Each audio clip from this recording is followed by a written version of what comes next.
Bueno, les invito a abrir las Biblias y vamos a leer la porción en la que estaremos meditando en esta mañana. Es un texto muy conocido, así que, como decía el apóstol Pedro, no me es gravoso repetirles las mismas cosas. Así que vamos a abrir en Primero de Reyes 19. Como hoy es descanso, pues yo me voy a tomar la libertad de hacerlos descansantes de la serie. Descanso de la serie o de lo que venían trabajando, no sé qué sea. Pero vamos a estar en este texto de Primero de Reyes 19, del 1 al 18. Del 1 al 18. Aunque podríamos leerlo todo, pero en realidad yo me voy a concentrar en los versículos más del centro de este texto. Y les voy a pedir que puedan recordar por un momento esta estructura que nos ayuda a leer a veces de inicio, nudo, desenlace. Y esto nos ayuda un poquito como en la narrativa para ver el cuadro aquí. Yo sé que ustedes han leído este texto muchas veces. Vamos a leerlo en el nombre del Señor Jesús. Primero de Reyes 19, desde el 1. Yo leo para ustedes, voy a leer en la versión internacional. ¿Ustedes leen en la versión internacional o? Ok, muy bien. Bien, entonces leo. Dice así la palabra del Señor. Acab le contó a Jezabel todo lo que Elías había hecho y cómo había matado a todos los profetas a filo de espada. Entonces Jezabel le envió un mensajero a que le dijera a Elías: que los dioses me castiguen sin piedad si mañana a esta hora no te he quitado la vida como tú se la quitaste a ellos. Elías se asustó y huyó para ponerse a salvo. Cuando llegó a Beerseba de Judá, dejó allí a su criado y caminó todo un día por el desierto.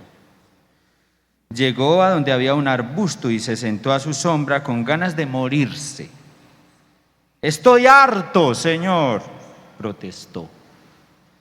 «Quítame la vida, pues no soy mejor que mis antepasados». Luego se acostó debajo del arbusto y se quedó dormido. De repente, un ángel lo tocó y le dijo: «Levántate y come». Elías miró a su alrededor y vio a su cabecera un panecillo cocido sobre carbones calientes y un jarro de agua. Comió y bebió y volvió a acostarse. El ángel del Señor regresó y tocándolo, le dijo: «Levántate y come, porque te espera un largo viaje».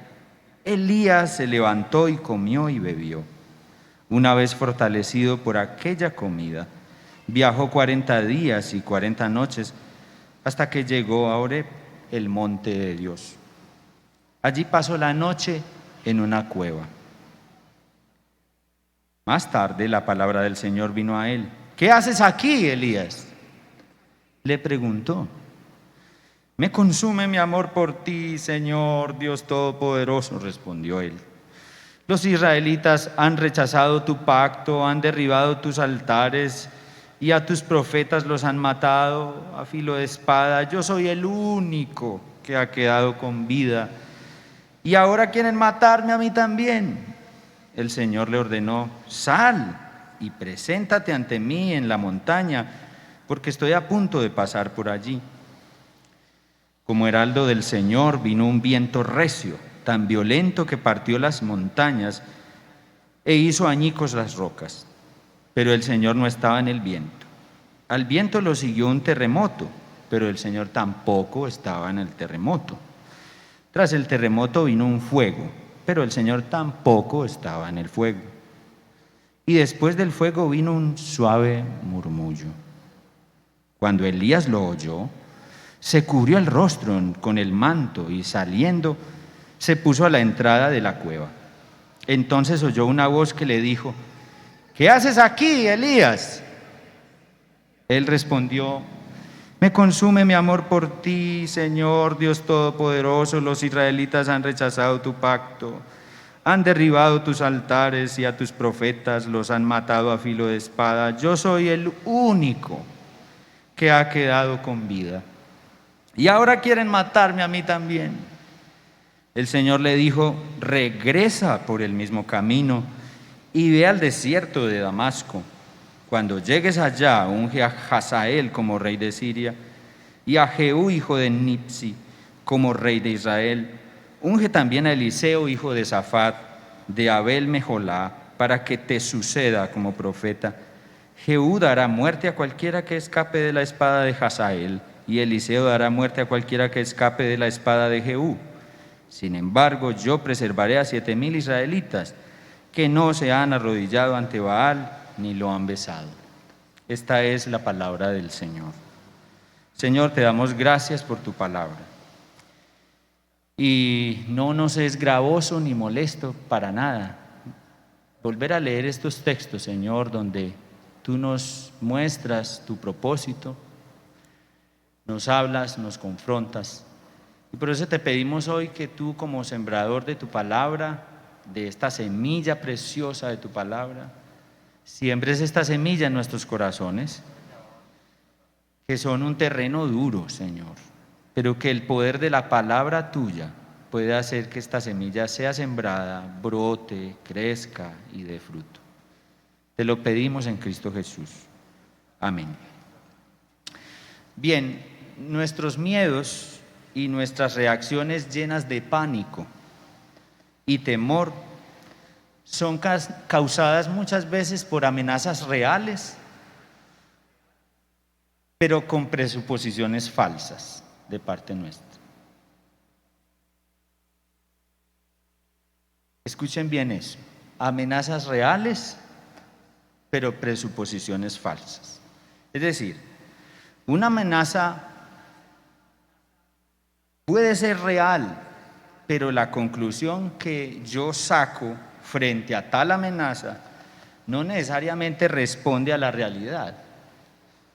Y es ahí donde uno ve, por lo menos en estos primeros 4 versículos, que es como el inicio, porque si uno piensa en ese formato de narrativa, aquí claramente uno puede ver que en los primeros 4 es como el inicio, donde se presentan los personajes, el escenario, la problemática.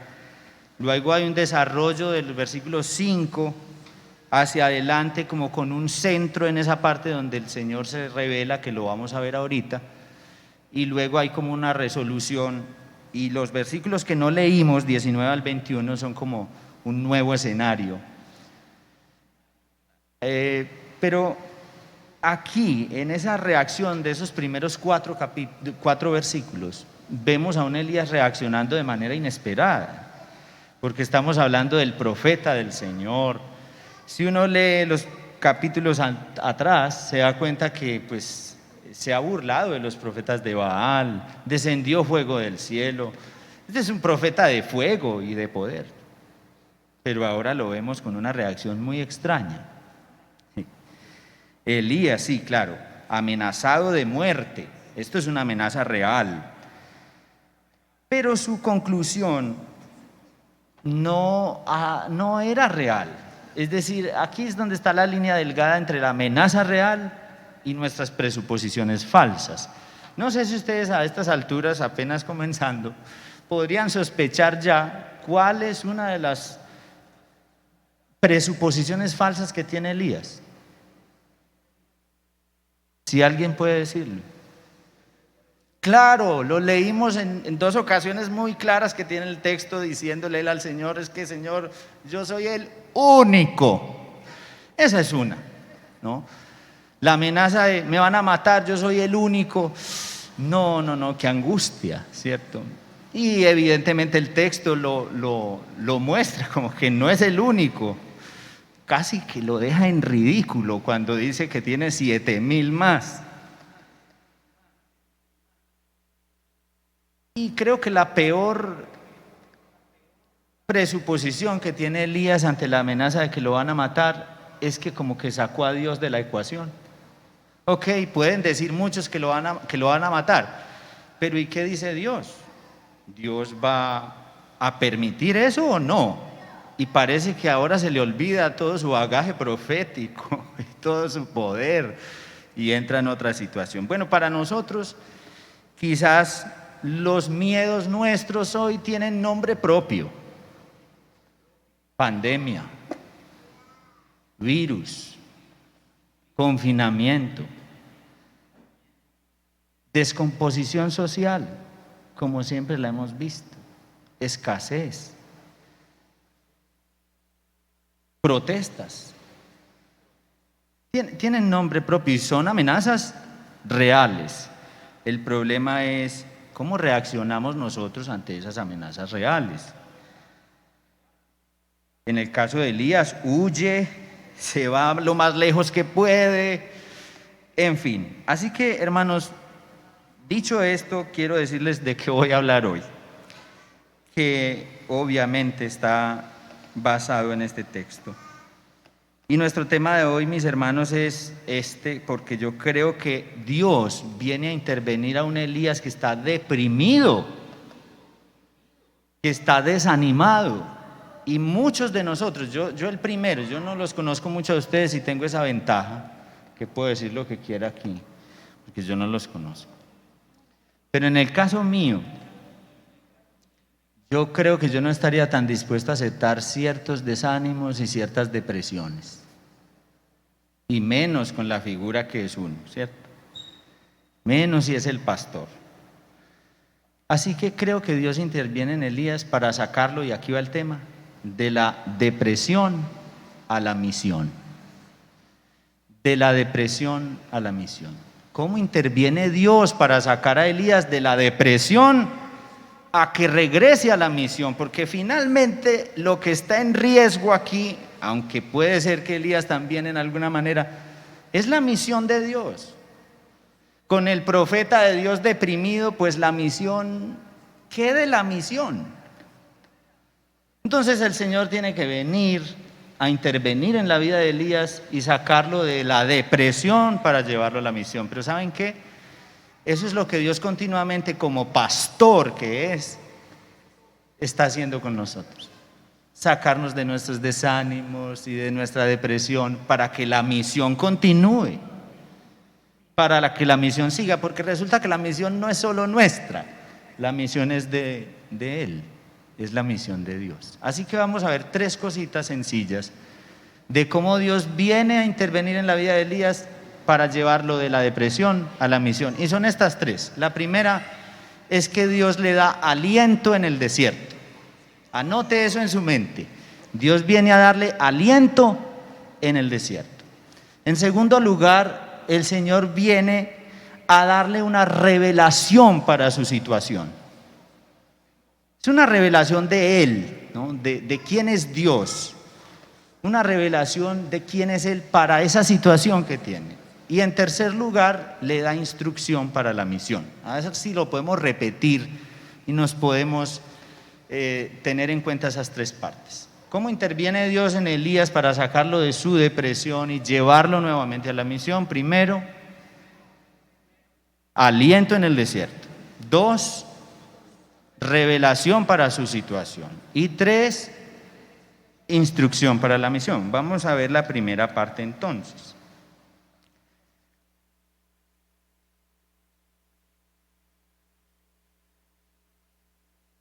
Bueno, la vemos en el 5. Ustedes ven que el 1 al 4 es como todo el caos que muestra la historia, pues Elías reaccionando a la amenaza de muerte.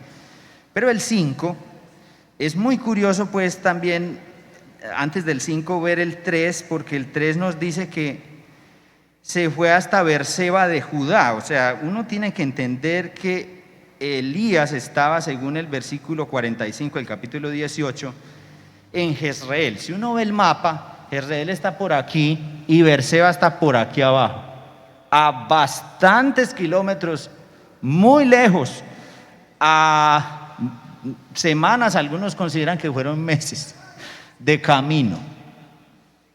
Entonces noten que esto no fue sencillo para Elías. Tuvo que ser un impacto muy grande y lo hizo huir de esa manera hasta allá.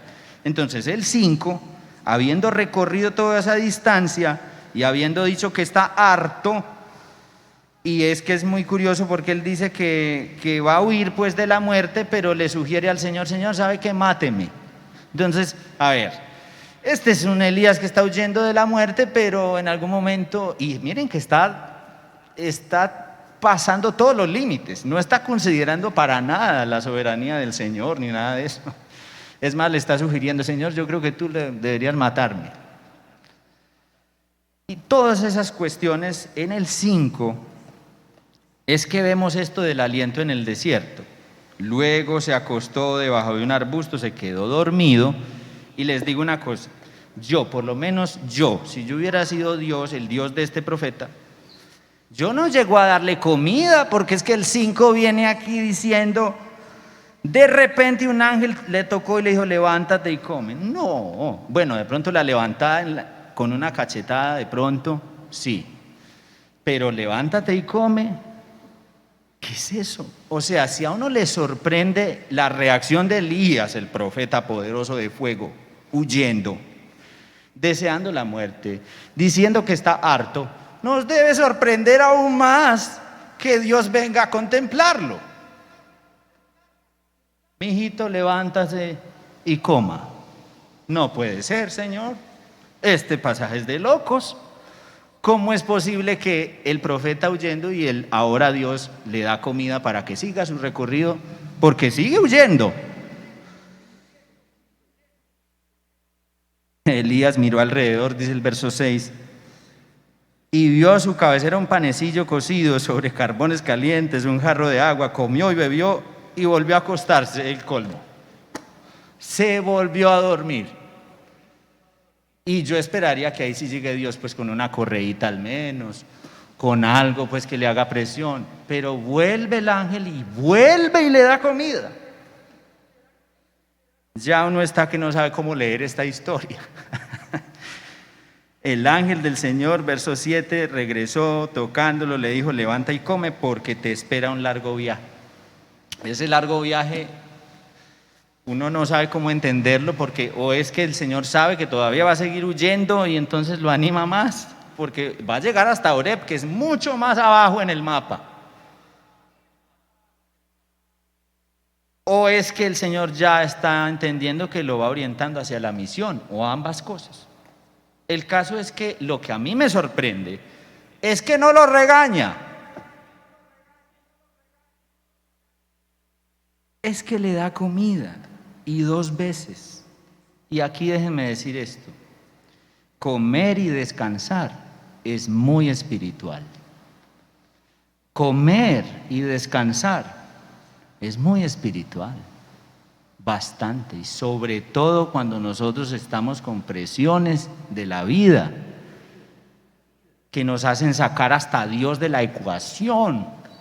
Es muy importante parar, descansar. Ese es el trato que el Señor le está dando a Elías.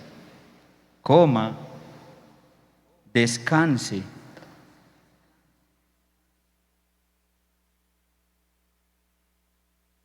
Rebobine. Bueno, ese es el aliento en el desierto en primer lugar. Pero luego viene una cosa todavía mucho más poderosa, y es la revelación de Dios mismo para esa situación de Elías. El texto continúa diciendo que Elías fue y se metió en una cueva, muy típico del deprimido, ¿no? Se encerró. Llegó al monte Oreb. Es muy conocido pues el relato, porque aquí uno ya empieza a ver como cierto lenguaje que lo hace pensar en el relato de Moisés. 40 días y 40 noches. Oreb. Y luego vamos a ver viento, terremoto y todo. Eso se parece a lo de Moisés. Es decir, aquí va a haber una revelación como con Moisés. Muy interesante. Y eso es intencional en el texto. Entonces, ¿cómo es que Dios se revela a Elías en su situación? Bueno,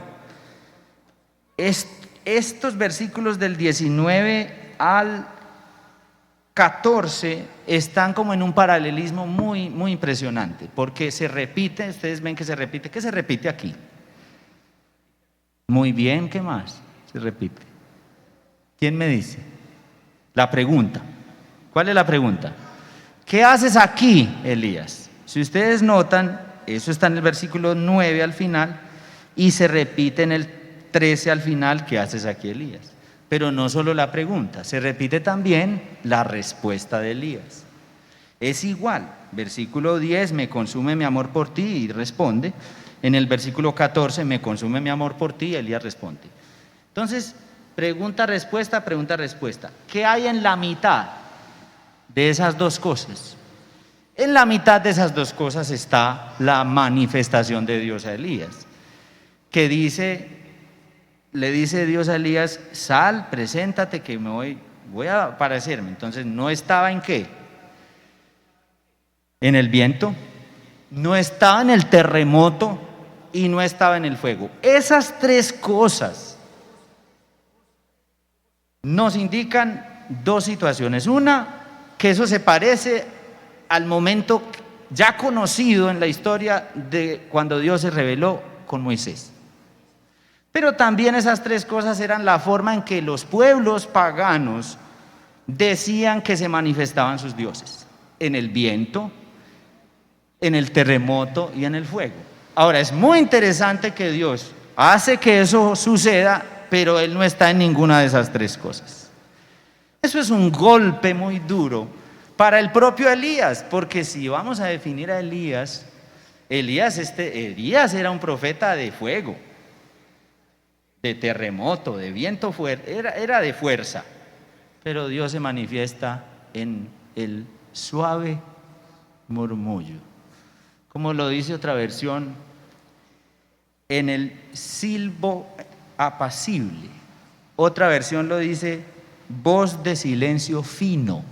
Ahí. Y Elías capta esa revelación. A esto se le llama teofanía, que es una manifestación de Dios tangible.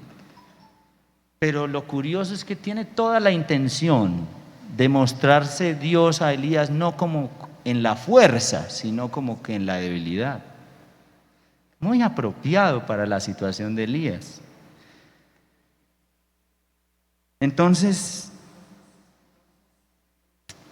con Moisés, Dios se había revelado en relámpagos, terremotos y fuego, pero ahora de una manera nueva, novedosa, en lo débil, en lo sencillo. Es sorprendente. Luego le da instrucciones para la misión. Sencillamente lo vemos del versículo 15 al 18, que Dios le dice en primer lugar: regrese, Elías. Regresa por el mismo camino, ve al desierto y unge a estos tres hombres. Y ahí es donde le da esas instrucciones para la misión, que ahora no es una misión de vaya y ore para que descienda fuego y todo eso, sino es una misión de llamar a otros. No es tan poderosa como lo que venía haciendo, pero todos sabemos que lo que Eliseo hizo fue mucho más grande que lo que Elías venía haciendo. Así que hay varias aplicaciones aquí para nosotros hoy en estas tres cosas: en cómo Dios, para sacar a Elías de la depresión y llevarlo a la misión, le da aliento en el desierto, le da una revelación para su situación muy novedosa, nunca antes había pasado eso. Y tres, le da instrucción para la misión. Varias cosas aquí. Yo creo que Dios nos lleva de la depresión a la misión a través de estas cosas que vimos, pero especialmente de la revelación que aquí juega un papel mayúsculo para todo el propósito de Dios. Dios le está mostrando a Elías la forma en que él iba a intervenir en la historia a través de su hijo, lo que el evangelio contiene como tal. Así que no era una revelación solo para Elías, no. Yo creo que la mayor intervención de Dios en un mundo deprimido como este, depresivo, sin aliento, es su revelación Revelación especialmente en Cristo, en su palabra. Su mayor revelación en la historia, que es el Señor. Para Elías fue esa manifestación del suave murmullo, pero para nosotros la mayor revelación de Dios es que Jesucristo se hizo hombre. ¿A ustedes no les parece que eso no es mucho poder? Es al contrario. Bueno, poder redefinido de otra manera, porque Filipenses dice que Él se rebajó. O sea, no estamos hablando de una cosa como tan llamativa y poderosa, al contrario. La revelación de Dios está en debilidad. Se hizo hombre y así mostró su gloria. La palabra dice que Él es la imagen misma del Dios invisible. Jesucristo es Dios mismo encarnado y al mismo tiempo débil y crucificado. Ese componente de la debilidad está en el Evangelio. Está en la revelación más grande que Dios hizo para nosotros, ese componente de la debilidad. Eso es lo que Apocalipsis nos dice cuando nos cuenta que Juan estaba llorando porque veía una realidad caótica, esa descomposición social, esa violencia. ¿Y qué hace Juan? Llora, porque no hay nadie digno de que asuma las riendas de la historia. Aparece el anciano y le dice: no llores más. ¿Quién ha vencido? ¿Cómo lo llaman? El león. ¿Y qué es el león? Sinónimo de fuerza y de poder. Pero cuando Juan voltea a ver el tal león, no ve un león. ¿Qué ve? Un cordero inmolado, sacrificado. Por favor. El poder de Dios se manifiesta en la debilidad, en lo frágil, en lo débil. Y así fue que Cristo nos redimió, desde la debilidad, desde el sufrimiento, desde su fragilidad. Así que eso tiene que venir a decirnos muchas cosas de cómo hacemos la misión hoy, de cómo vivimos hoy, porque a veces nos metemos en ese asunto de que si no es ostentoso y poderoso y con todos los apelativos que uno le puede poner a que la misión es llamativa por ciertas cosas. Creo que el Señor nos da una lección para ayudarnos a entender que hay nuevos llamados a la misión desde la debilidad. Y este mundo está en ese punto de una fragilidad muy grande. Pero este es un nuevo llamado que el Señor nos está haciendo para hacer la misión desde esos puntos de debilidad, de fragilidad. Entonces, Jesús mismo dijo que el reino se parecía a una semilla ¿de qué? De mostaza, un asunto pequeño. Es decir, que el llamado de Dios para ti y para mí en estos tiempos de fragilidad y angustia y de incertidumbre es vivir la misión de Dios desde la debilidad, desde esa fragilidad, desde lo insignificante y pequeño. Y eso era lo que Elías tenía que entender. Casi que la depresión le sirvió a Elías para entender ahora no una nueva misión, sino una nueva manera de hacer la misión. Ya no era pedir fuego del cielo para quemar profetas y sacrificios. Ahora era ir a llamar a otro para que lo reemplazara. Ay, Dios va a usar nuestra depresión y nuestro desánimo para volverse y revelarse de formas nuevas y darnos aliento nuevo para nuevas formas de hacer la misión. Yo espero que al final ustedes puedan conocer a mi familia y la puedan saludar. Entre ellos van a ver una bebé de 3 meses. Resulta que hace mes y medio a mí me dio el COVID y estuve muy, pero muy mal. A punto de que mi familia pensó que ya cuando salí ese día para el hospital no iba a volver a regresar. Yo iba con pipeta incluida. Ese era un punto clave de mi vida, pensando en la iglesia, en el ministerio, pensando en cómo es que íbamos a hacer los nuevos grupos, tan poquitos líderes, tan poquitos grupos. Yo no he sido un hombre como de de estar en depresiones y en desánimos. No me caracterizo por eso, al contrario, por estar muy alegre y todo eso. Pero eso a uno lo va cargando. En el punto en que me dio a mí el COVID y me puso de esa manera, les cuento que hubo una semana donde yo no quería ver a nadie, ni hablar con nadie. Y me tocó asumir que yo estaba deprimido.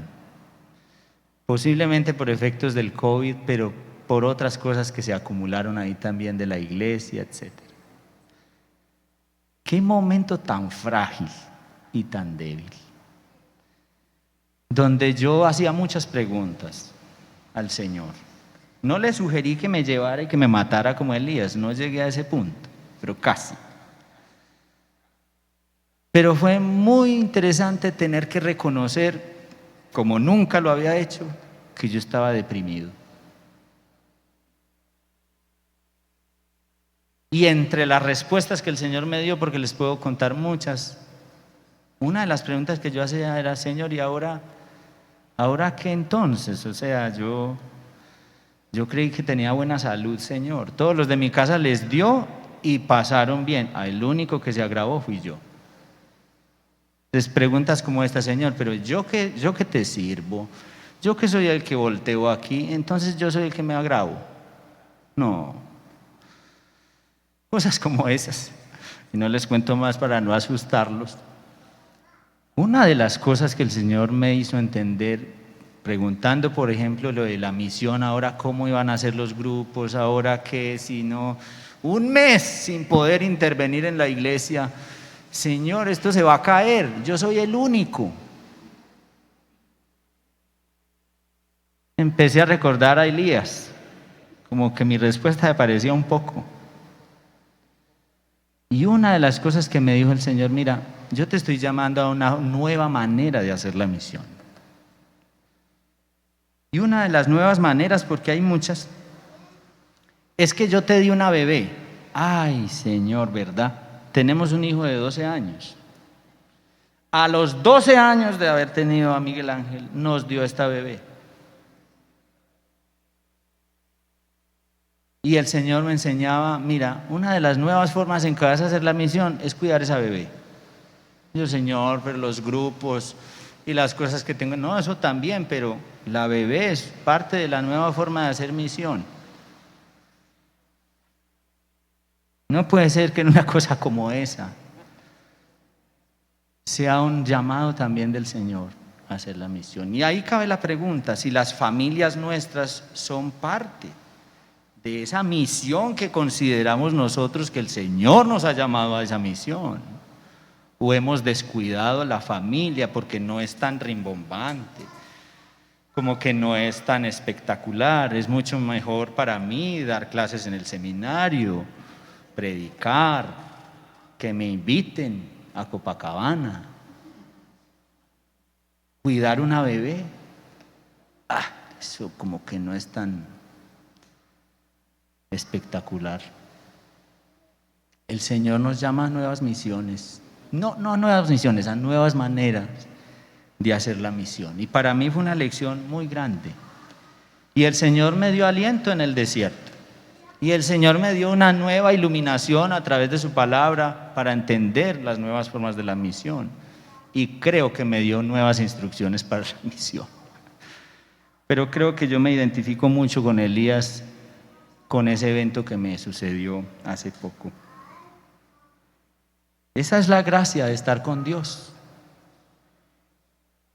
Cuando el Señor ha llegado a nuestra vida, hasta la depresión y el desánimo son útiles en sus manos para llevar nuestra vida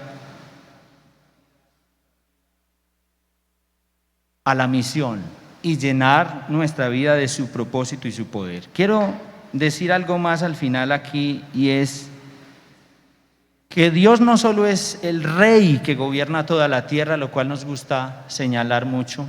Dios también es un rey que es pastor. Es un rey pastor que cuida de sus siervos, y de esos que no nos gusta decir que estamos desanimados y deprimidos. Él cuida de esos también. Y les da nuevo aliento, justo cuando nosotros no queremos seguir más ni continuar. Así que, ¿qué nos ayuda en la depresión y el desánimo? Yo quiero decirles 3 cosas que creo que salen de aquí, del texto, para momentos de desánimo y de depresión. La primera, creo que el silencio ayuda bastante. El silencio. Eso es lo que está en la mitad de este texto. Esa manera en que el Señor aparece en el suave murmullo. Dios actúa y retumba desde el silencio. El silencio de Dios retumba más fuerte que el ruido estrepitoso de nosotros los hombres. Así que el silencio, quizás como disciplina espiritual, quizás como también refrenarnos de decir cualquier cosa antes más bien escuchar la voz del Señor. El silencio en todas esas manifestaciones, de escuchar también la voz del Señor, en el silencio puede oírse la voz direccionadora de Dios para nosotros. La segunda cosa que quiero señalar aquí, que viene del texto, que nos ayuda en el desánimo, les va a gustar: comer y descansar. Y sobre todo para los que somos así, que vivimos llenos de actividades, con la agenda repleta, hermanos, comer y descansar se vuelve casi que un mandato del Señor, y que si no lo llevamos a cabo, casi que estamos en pecado por eso. Comer y descansar es revitalizador para nosotros, es reanimador. Entonces, de cierta manera, que Marino me invite aquí a predicar, para mí es un descanso también. Es ver otras personas. Hay que hacer esos saltos en el camino también. Y el Señor no nos va a regañar por eso, al contrario, ese es para retomar nuevas fuerzas para la misión. Y lo tercero, creo que es reflexionar. Reflexionar, porque Dios le hace una pregunta a Elías muy puntual: ¿qué haces aquí? Y creo que había que reflexionar bien. ¿Qué amenazas reales con presuposiciones falsas son las que nos hacen reaccionar a nosotros de manera equivocada? Quizás valga la pena que tú te preguntes eso esta mañana. ¿Hay amenazas reales? Sí, pero el punto no es en esas amenazas. El punto es: ¿cuáles son tus presuposiciones frente a esas amenazas? ¿Cómo estás reaccionando? Y por supuesto es ver el Evangelio aquí, es ver a Cristo. ¿Cómo fue que Cristo reaccionó frente a la amenaza real? Lo iban a matar y lo mataron. ¿Cómo reaccionó? Hubo un momento que todos conocemos que no quería, pero incluyó la voluntad del Señor para su vida, y entonces pudo experimentar lo que conocemos también de la resurrección, del poder del Señor. En fin, creo que es el referente para nosotros. Así que pregúntate eso: ¿estás en el desierto del aislamiento, de no querer seguir? Porque la cueva más dura para Elías no era la cueva en que se encerró, sino sus propias presuposiciones, donde sacó a Dios de ahí.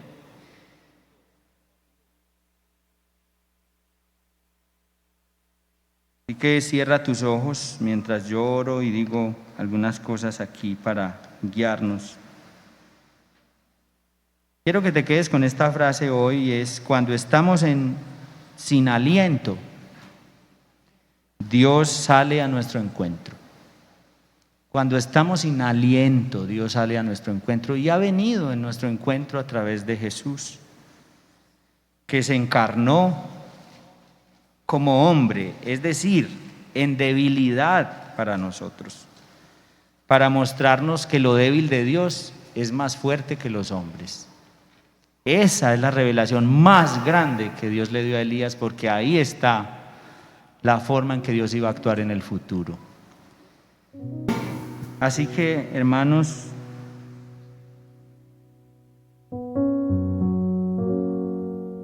Consideremos estas cosas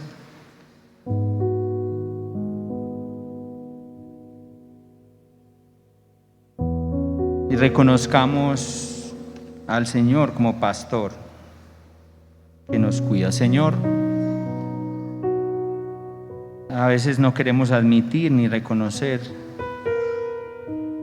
que si entramos en momentos de desánimo, de depresión, y que ahora es mucho más frecuente que quizás en otro tiempo. Pero por favor, ayúdanos a ver ese león que es un cordero inmolado, que venció a través de la debilidad. Oh Señor, qué precioso es tu evangelio y tu palabra para nosotros, que nos animas y nos das esperanza, porque la misión no depende de nosotros, depende de ti, Señor, que tú has puesto el tesoro del evangelio en vasos de barro como nosotros, débiles, Señor, frágiles, pero que tú eres el que brillas, que tu gloria es la que se manifiesta, y que así sea, Señor. Guárdanos de creer que la misión depende de nosotros. Guárdanos de creer que somos los únicos que están haciendo algo por ti y por tu obra. Y por favor, ayúdanos a aceptar tu cuidado y tu protección, tu cuidado pastoral, cuando nos invitas a descansar, cuando nos invitas a comer, cuando nos invitas a contemplarte en el silencio, cuando nos das nuevas instrucciones para la misión. Señor, la familia ha sido muy descuidada en términos de misión, Señor. Te pedimos perdón y a la vez te pedimos que nos ayudes a retomar esa nueva forma de hacer misión con nuestra familia, con nuestros hijos, con nuestras esposas, esposos. Te lo rogamos, Señor, creyendo que tú das aliento en el desierto, creyendo que cuando estamos sin aliento, tú vienes a nuestro encuentro, Señor. En Cristo Jesús te exaltamos, te alabamos.